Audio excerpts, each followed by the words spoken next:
Ya, Assalamualaikum warahmatullahi wabarakatuh.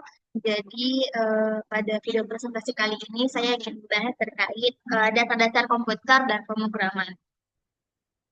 Sebelumnya perkenalkan, nama saya Nur Safika Rahma dengan NIM 2400683.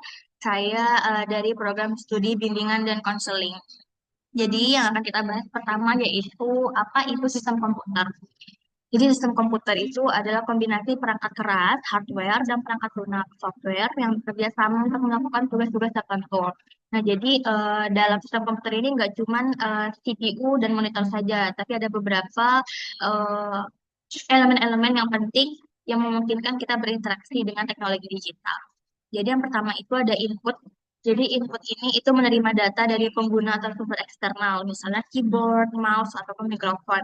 Kalau output itu menampilkan hasil olahan data kepada pengguna, misalnya seperti monitor, printer, speaker. Nanti itu ada proses. Proses itu mengolah data yang diterima berdasarkan instruksi yang kita inginkan. Itu dilakukan oleh CPU dan memori. Yang terakhir itu ada penyimpanan, penyimpanan data dan program untuk penggunaan di masa mendatang, contohnya seperti hard drive atau SSD. Nah, selanjutnya yang akan kita bahas adalah apa itu CPU. CPU itu adalah otak komputer.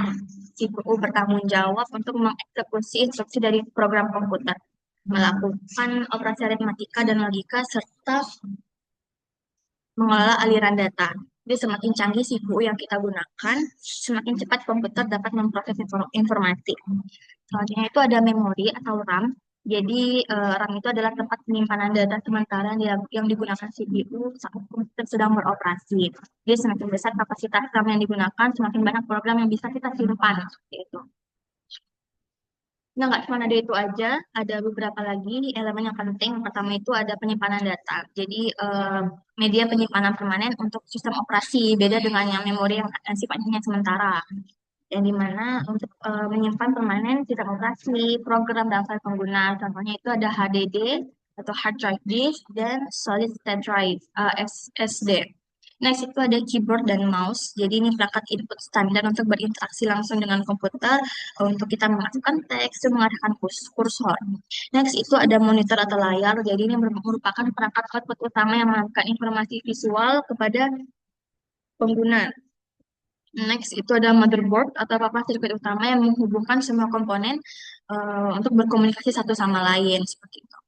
Nah, selanjutnya itu ada eh, program dan algoritma. Jadi program itu adalah sekumpulan instruksi yang ditulis dalam bahasa pemrograman seperti Python, Java, atau C++.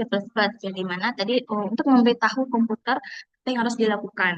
Yang dimana program ini dirancang untuk menyelesaikan tugas atau masalah tertentu.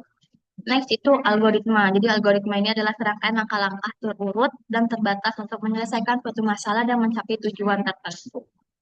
Nah, jadi itu saja penjelasan yang dapat saya sampaikan. Saya mohon maaf apabila ada salah kata dan penyampaian. Saya tutup dengan wassalamualaikum warahmatullahi wabarakatuh.